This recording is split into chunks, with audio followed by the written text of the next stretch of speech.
सेवा किया करते थे नदिया गांव। जब से उनके पिताजी का देहांत हो गया तब से वो बड़े शांत हो गए।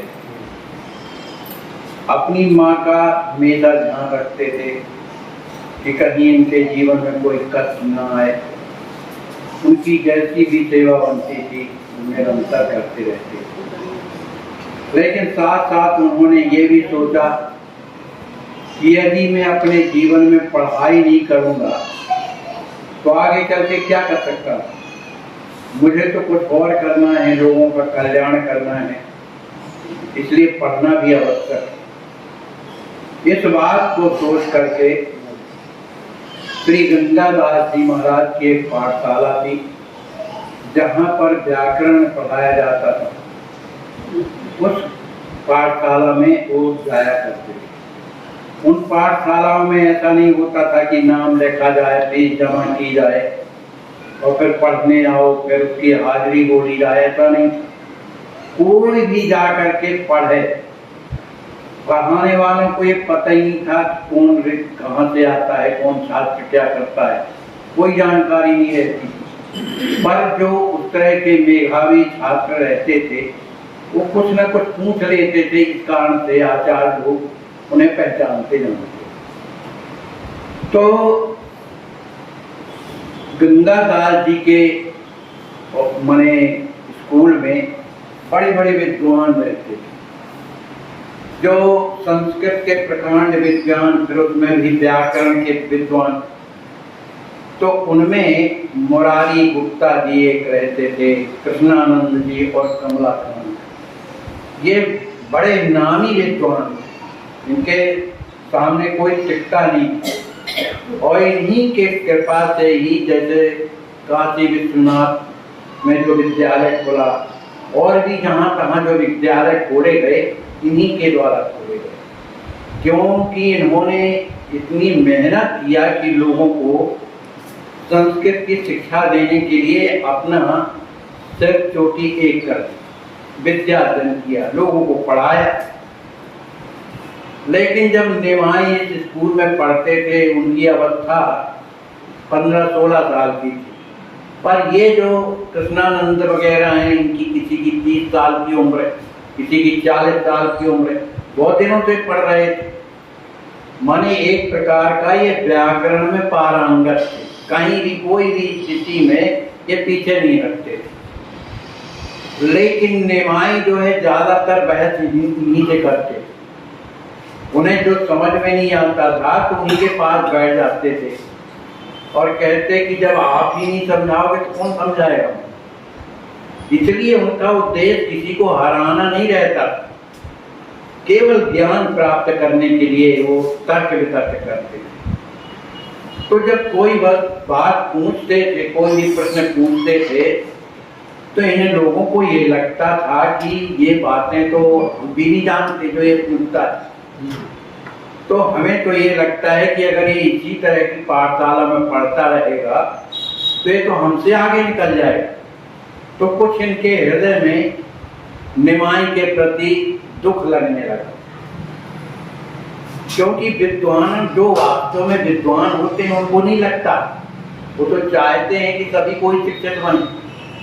लेकिन जो केवल अपने को ही विद्वता आगे करके और प्रतिष्ठा पाना चाहते हैं वो कभी दूसरों को श्रेय नहीं देते। एक विद्वान दूसरे विद्वान को नहीं चाह पाता। ये संसार की रीति है, क्योंकि उसका जो अभी दिमाग वो संसारी में तो लगा है, परमार्थ में थोड़ी। परमार्थ वाले तो किसी को शिक्षा देते हैं और जब देखते हैं कि इसका ज्ञान मुझसे भी आगे है तो बड़े प्रसन्न होते कि ये छात्र बहुत बढ़िया, उन्हें ईर्ष्या नहीं होती। लेकिन जिन्हें संसार में अपनी प्रतिभा चाहिए, लोग मुझे अच्छा कहें, विद्वान कहें, तो उनके हृदय में ईर्ष्या होती। ऊपर से वो प्रेम से बोलेंगे लेकिन हृदय में उनके जलन जरूर होती। तो इन विद्वानों के हृदय में निमाई के प्रति जलन पैदा होती।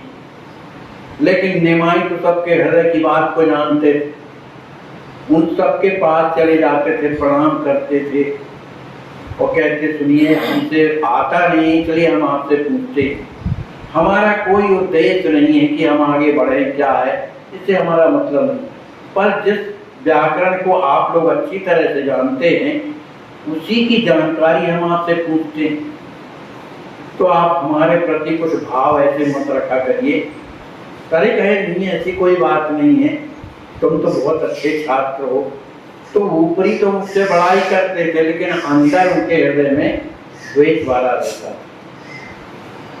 तो निमाई जी ने सोचा कि जहाँ ऐसी स्थिति है दोषपूर्ण बनी हुई है तो इससे मुझे भी कष्ट होगा। तो उन्होंने वो उस स्कूल को छोड़ करके और एक वसुदेव सार्वभौम भट्टाचार्य कहलाते थे उनके स्कूल में उन्होंने अपने आप को मने भेजा। मने वहां गए और वो न्याय शास्त्र वहां पढ़ाया जाता, मने व्याकरण से भी कठिन न्याय शास्त्र होता है। अभी तो संस्कृत के विद्वान जाने की क्या है, लेकिन बताया जाता है न्याय शास्त्र माने अत्यंत कठिन विषय होता है। तो उन्होंने वहां जाके प्रार्थना की है सार्वभौम भट्टाचार्य जी से कि हम आपके स्कूल में पढ़ना चाहते हैं। उनका निमाई का नाम तो पहले से सुन रखा था, उन्हीं के क्षेत्र के थे। वो बड़े प्रसन्न हुए, बहुत अच्छा है बेटा पढ़ो, लेकिन उसमें नाम थोड़ी लिखाया जाता है, आगे पढ़ो जो पढ़ाया जा रहा है उसको सुनो और गुनो अपने घर जाओ। तो इस तरह से इनकी पाठशाला में न्याय शास्त्र के बहुत से विद्यार्थी पढ़ते थे, हजारों की तादाद। एक दो सेप्ट में पढ़ाते थे, नहीं पूरे हो पाते, एक दो सेप्ट पढ़ाते थे। तो उन्हीं के विद्यालय में एक रघुनाथ नाम के एक विद्यार्थी थे जो न्याय शास्त्र को अच्छी तरह से जानते थे और उसी न्याय शास्त्र में वो एक ग्रंथ लिख रहे थे जिसका नाम था दीधीति। दीधीति नाम एक ग्रंथ का नाम उन्होंने दिया। उसमें एकदम न्याय सिद्धांत की बातें लिख रहे थे। मान ये सबके बस की बात नहीं है, जो उस तरह के उच्च कोटि के जो विद्वान हो जाते हैं ये वही बातें लिख सकते हैं। तो रघुनाथ जी तो निमाई से प्रेम रखते थे। ये लड़का जो है बड़ा बुद्धिमान है, तो उससे प्रेम रखते थे और निमाई भी उनसे प्रेम रखते थे, मित्रवत व्यवहार करते थे। कुछ समझ में नहीं आता था निमाई के, क्योंकि वहाँ स्कूलों में तो पढ़ दिया जाता था और कुछ प्रश्न दे दिए जाए उसको हल करो वहां पर जिससे पूछा जाए, बस यही पढ़ाई। तो वे रघुनाथ जी से कुछ ना कुछ पूछते रहते थे कि ये न्याय सिद्धांत तो हमारे समझ में आता नहीं है, ये सब फलानी जगह ऐसा लिखा तो इस जगह ऐसा, इसका क्या मतलब निकलता है। तो उनका माथा पच्ची यही किए रहते थे, कहे भाई जब तक देखो यही बात पूछते रहते हो, कहा आप इसके आचार्य हैं तो आपसे ना पूछो किससे पूछो, तो आपको बताना चाहिए, तो बता देते। तो एक दिन की बात है कि रघुनाथ को लगा कि ये लड़का इतना बुद्धिमान है कि मैं एक सूत्र बताता हूँ तो ये समझ लेता है, उसका जो आंतरिक अर्थ है जो निकालना चाहिए, एक एक तत्वों का अर्थ होता है और ये लड़का निकाल लेता है। अगर ये कुछ दिन और इस शाला में रहा तो ये मुझसे आगे निकलेगा। आदमी को यही तो हिस्सा है, मुझसे आगे निकलेगा। तो जो मैं ग्रंथ लिख रहा हूँ न्याय शास्त्र में, वो ग्रंथ जो है मेरा विकसित नहीं होगा। मैं तो इसलिए लिख रहा था कि भारतवर्ष में ये मेरा ग्रंथ में एक प्रकार की प्रसिद्धि प्राप्त करे, लोग इससे लाभान्वित हो, लेकिन इस लड़के के कारण नहीं हो सकता। लेकिन उन्होंने सोचा अभी तो बालक है, मेरी स्थिति में पहुंचने में तो समय लगेगा, कुछ नहीं बोलते थे। तो एक दिन की बात है कि रघुनाथ जी से सार्वभौम भट्टाचार्य जी ने पूछा, कोई ऐसा युक्ति पूछी जिसमें पूछा थोड़ा सा जाता है लेकिन उसमें प्रत्येक शब्द का अर्थ बड़े रूप में निकलता है, ये सबके बस की बात नहीं रहती। तो कोई ऐसी युक्ति पूछी तो ये परेशान हो गए रघुनाथ आज, बड़े विचार करते रहे, पूरा माथा पच्ची किया, उसका कोई अर्थ न निकाल पाए। अंत में 5-6 घंटे के बाद उनके दिमाग में बात ऐसी कुछ आई कि उन्होंने उस पंक्ति का जो युक्ति दी गई थी उसका अर्थ उन्होंने अपने बताया आचार्य को। आचार्य बड़े प्रसन्न हुए कि आपने इतना कठिन जो हमने आपको प्रश्न दिया उसको आपने हल कर दिया, हमें बड़ी प्रसन्नता है। तो इस कारण उन्हें लेट हो गए तो अब अपने घर आते हैं। अब भोजन स्वयं बनाते के पाते थे, ये सब जितने विद्यार्थी थे अपने अपने जगह अपने पाते थे। इसके बाद निमाई आए, जब पाठशाला में आए, इनसे प्रेम था, दोस्त मानते थे। तो देखा कि हमारे रघुवीर पंडित का तो पता ही नहीं, रघुनाथ पंडित का कहाँ गए। उनने सोचा कि जब इधर नहीं है तो घर में गए होंगे। उधर जाके देखा तो एक चूल्हा जो है फूंक रहे थे, लकड़ी गीली थी, धुआं लग रहा था, आंखें लाल हो गई, आग जल नहीं रही थी, बटलोई में चावल रखा था वो पक ही नहीं रहा। तो निमाई जब वहां पहुंचते हैं कहते हैं, अरे भैया आप तो सवेरे से प्रसाद पा लेते थे, इतना समय आपको क्यों लग गया भाई, क्या हो गया? और देखो आग तो जलती नहीं। अरे कहा निमाई क्या करें, आज हमारे गुरुजी ने ऐसा हमसे प्रश्न पूछा कि मैं बहुत परेशान हो गया, बड़े मुश्किल से 5-6 घंटे बाद उसका मैं अर्थ बता पाया, इस कारण से मैं लेट हो गया हूँ। तो निमाई ने कहा हमें भी बताओ क्या पूछा था गुरुजी ने। तुमने कहा तुम काहे को इसमें लगे हो भाई, तुम उसमें नहीं पहुंच सकते हो, जितनी ऊंचाई का ये जो प्रश्न है अभी तुम्हारी वहां पहुंच नहीं है। निमाई ने कहा भले पहुंच नहीं, बात सुनो तो क्या है, आपको बताने में क्यों तकलीफ हो रही है। तो उन्हें बताई वो युक्ति जो दिया गया सूत्र का, उसको बताया। तो निमाई बड़े जोर से हंसे, कहे बताओ इतने से थोड़ी सी युक्ति में आपने 6 घंटे लगा दी। अरे ये तो इतना सरल है कि मैं ऐसी वो बता सकता हूँ। और वो बटलोई तो छोड़ी के मुंह तरफ देखने लगे रघुनाथ जी कि बताओ हाँ बोल कैसा क्या है। उन्होंने एक ही उस युक्ति के कई अर्थ निकाल के बताए उनके सामने। अब तो उनके हृदय में जलन हो गई कि निश्चित मेरी छवि को यही नष्ट करे, इसके कारण मैं आगे नहीं बढ़ सकता हूँ। लेकिन अब कर क्या सकते हैं, इन्होंने उनकी मनोदशा को जान लिया। निमाई ने कहा आप ऐसा करिए मित्र, प्रसाद बनाइए और पाइए, फिर हम आप बाद में। इस तरह से कह करके चले गए। अब वो भोजन में तो मन उनका था नहीं, अब इसी में लग गए कि अब इसका पराभव कैसे हो। ये तो मुझसे आगे निकल गया, इसको तो सोचना भी नहीं पड़ा। और इसने कई अर्थ एक शब्द के बताए, भाई विद्वान है वो जानते हैं। अब उन्हें ये निश्चित हो गया कि ये जो मैं ग्रंथ दीदी जो लिख रहा हूँ इसके कारण ये प्रकाशित नहीं होगा, क्योंकि ये कुछ लिखेगा तो इसको लोग ज्यादा मानेंगे। और ये इतना सरल अर्थ कर देता है कि इतना तो मुझसे नहीं बनता। अपनी अपनी भाषा है, अपनी अपनी कहने का ढंग है। अंत में कुछ दिनों में पता चला रघुनाथ को कि महाचैतन्य प्रभु निमाई भी एक ग्रंथ लिख रहे हैं, उसमें भी न्याय पर।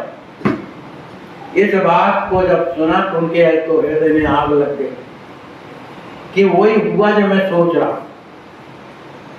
तो दूसरे दिन जब पाठशाला में आए तो उन्होंने निमाई से कहा मित्र एक बात बताओ, मैंने सुना है कि तुम न्याय शास्त्र में कोई ग्रंथ लिख रहे हो। निमाई कहने लगे भैया मुझसे आशा करते हो ग्रंथ लिखने की है, आप ये तो काम आप जैसे विद्वानों का है, मेरा थोड़ी। मैं क्या जानूं, मैं तो ऐसी लापरवाही में चाहे तो लिखता रहता हूँ, जो मन में आया तो लिखता रहता हूँ। कहा कुछ भी हो, आखिर तुम मेरे मित्र हो, हमें वो ग्रंथ दिखाओ जो आप लिख रहे हो। कहा ठीक है देख लीजिए, लेकिन तुम्हें कुछ नहीं, ऐसे ही आप भी तो ग्रंथ लिख रहे हैं मैंने सुना है, तो आप तो इस स्तर का लिख रहे हैं जिससे संपूर्ण भारतवर्ष में उस ग्रंथ को जो पढ़ेंगे वो महान विद्वान बनेंगे। तो मेरे छोटे ग्रंथ को काय देख रहे हो? कह नहीं आकर हमारी इच्छा है। कहा ठीक है कल हम ला के दिखाएंगे। ये दोनों स्कूल में दिन भर पढ़ते रहे स्कूल के बाद घर जा करके गंगा में जाते हैं, वहां एक नाव में बैठ गए दोनों बेटों। उन्होंने कहा भैया दिखाओ, रघुनाथ ने कहा अपना ग्रंथ दिखाओ। कहा दिखाएं क्या, हम आपको पढ़ के सुनाई देते हैं। तो वो सुनने लगे और निमाई पढ़ने लगे। अब उनके ग्रंथ में जितने भी शब्द निकलते थे, उन एक एक शब्द का वो हजारों अर्थ निकाल निकाल करके उन्हें श्रवण कराते थे। इस उनके इन अर्थों को सुन सुन करके उनका हृदय इतना जलने लगा कि अपने को संभाल ना पाए और खबक खबक से रोने लगे, आंसू बहने लगे। अब निमाई ने सोचा कि ये आवाज कहां से आ रही, वो तो अपने सुनाने में लगे। देखा सामने तो वो रो रहे थे। उन्हें पुस्तक पढ़ना बंद कर दिया। अरे मित्र, तुम रो क्यों रहे, क्या बात है? इसमें ऐसी कोई बात तो निकली नहीं जो रोने का प्रसंग आया। तो बुद्धि का प्रसंग था। आपको तो और सोच विचार के जहां गलत हो वहां आपको मुझे बताना चाहिए, तुम्हें रोने की क्या बात? तो रघुनाथ ने कहा मित्र, मैं आज हृदय खोल के एक बात बता रहा हूं, क्योंकि अपने मित्र से दुराव नहीं करना चाहिए। मैंने जब से सुना कि तुमने एक ग्रंथ लिखा है न्याय शास्त्र पर, तभी मेरे हृदय में एक पीड़ा होने लगी, इसलिए कि मैं भी एक ग्रंथ लिख रहा था। लेकिन जब इस ग्रंथ को मैंने श्रवण किया तो ये मैंने मान लिया कि आपके ग्रंथ के सामने मेरा ग्रंथ कुछ भी नहीं। तो मैं जो मन में ये भाव रखे था कि मेरा ग्रंथ भारतवर्ष में आदर को प्राप्त करेगा और उस ग्रंथ के माध्यम से लोग मुझे भी मानेंगे, तो मेरी उस आशा में पानी फैल जाने के कारण मुझे हृदय से दुख लगा और उसी के कारण मेरे आंसू बहने लगे। निमाई ने कहा हरे राम राम, मेरे कारण आपको इतना कष्ट हो, जिस पुस्तक के द्वारा आपके आंसू निकले, अरे ये पुस्तक की तो बात क्या है, आपके दुख को मैं सहन नहीं कर सकता। यदि मेरे कारण यदि आपको कष्ट हो तो मैं आग में कूद सकता हूं, जल में डूब के मर सकता हूं, ये पुस्तक कौन बड़ी बात है। ऐसा कहते हुए उस पुस्तक को गंगा जी में विसर्जित कर। अब जब विसर्जित कर दिया, कहा अब तो शांति रखो, अब मैं ग्रंथ नहीं लिखूंगा, अब आपका ही ग्रंथ जो है आगे प्रकाशित हो। जब इस तरह की भावना रघुनाथ जी ने देखा कि ऐसा कौन कर सकता है, उनका हृदय इतना द्रवित हो गया निमाई के प्रति कि हृदय से लगा लिया, रोने लगे। कहा निमाई, अगर ऐसा कोई महापुरुष है तो केवल आपके अतिरिक्त कोई हो ही नहीं सकता। कौन चाहता निज कवित्व के लाग नहीं का, सरस हो अथवा अति का, कैसा भी हो उसके लिए तो महान होता। लेकिन एक तुम ही एक ऐसे निकले कि जो आपने इस लिपि को और गंगा जी में प्रदर्शित कर। मुझे बड़ी प्रसन्नता हो रही, लेकिन दुख भी हो रहा है कि मैंने ये जो किया ये अच्छा नहीं किया, पर मैं प्रसन्न हूँ तुम्हारी त्याग से। मैं तो भगवान से यही चाहता हूँ कि इसी त्याग के कारण, इस ग्रंथ के कारण आपका संसार में नाम होगा कि आप कितने त्यागी हैं। इसके बाद वहां से नाव से उतर के दोनों अपने अपने घर में आते हैं। निमाई ने सोचा कि जिस ग्रंथों के लिखने से और विद्वानों को कष्ट हो, अब मैं ऐसा काम नहीं करूंगा, न पाठशाला जाऊंगा। उन्होंने सोचा मेरे पिताजी विद्वान थे, मेरे बड़े भैया विष्णु वो भी विद्वान थे, उनके ग्रंथ मेरे घर में रखे हुए हैं, चलो उन्हीं को मैं पढ़ करके और अपना जो बनेगा तो जीवन यापन करूंगा। तो दूसरों के कारण निमाई ने ये सब पढ़ना छोड़ दिया और अपने घर में रह करके ग्रंथों का पठन पाठन करने लगे। अब आगे के प्रसंग में क्या होता है कल आप लोग श्रवण करेंगे। बोलिए श्री सीताराम जी महाराज की जय। श्री व्यास जी की उदारता की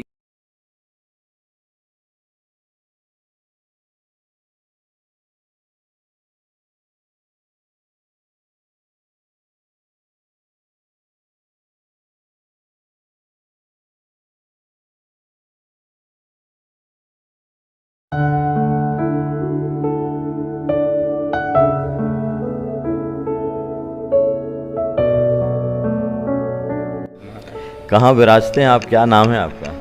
हम जो है छोटी छावनी बिरानते हैं, नाम मेरा श्याम दास है। किसके कृपा पात्र हैं? हम नित गोपाल दास की कृपा पात्र हैं। तो अयोध्या में कितने साल से रहते हैं? अयोध्या में 9-10 साल हो गए। 9-10 साल। तो आपको क्या समस्या है? हमारे समस्या ये है कि तांत्रिक के प्रहार से ये जो है यही दाग पड़ गया है। हाँ, देख रहे हो। और शरीर में और भी कहीं है क्या? और दो जगह है, एक डंडी में है। तो ये कितने साल का है? ये 9-10 साल हो गया। तो तब से कुछ बढ़ रहा है कि ज्यों का नहीं, बढ़ तो नहीं रहा है। ज्यों का त्यों है? हाँ, दवाई किया हूँ तो ठीक आराम हो गया, उसी पे थम गया है। अच्छा, रुक गया है, रुक गया। खत्म नहीं हो रहा है? नहीं अंग्रेजी दवाई किए थे कि नहीं, अंग्रेजी दवाई किए थे। अभी दवाई चल रही हैं? नहीं, दवाई बंद है कितने समय से? लगभग साल भर से। तो आप ट्रस्ट से इलाज कराना चाहते हैं? हाँ, सोच रहे हैं कि इलाज हो जाए तो ठीक है। चलो, आपको प्रयास किया जाएगा और अच्छी तरह से पहले जांचें हो जाएं और फिर इलाज चालू हो जाएगा। धन्यवाद।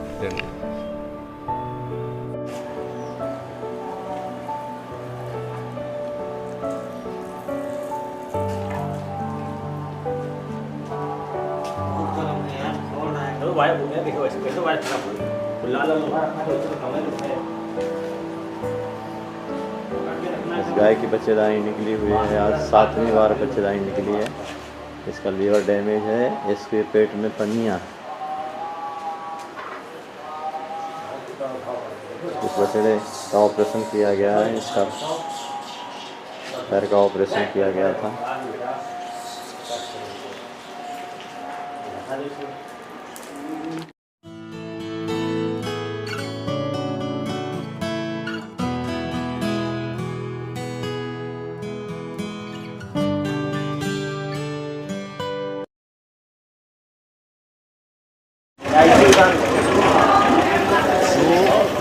भगवान को भी प्रिय है।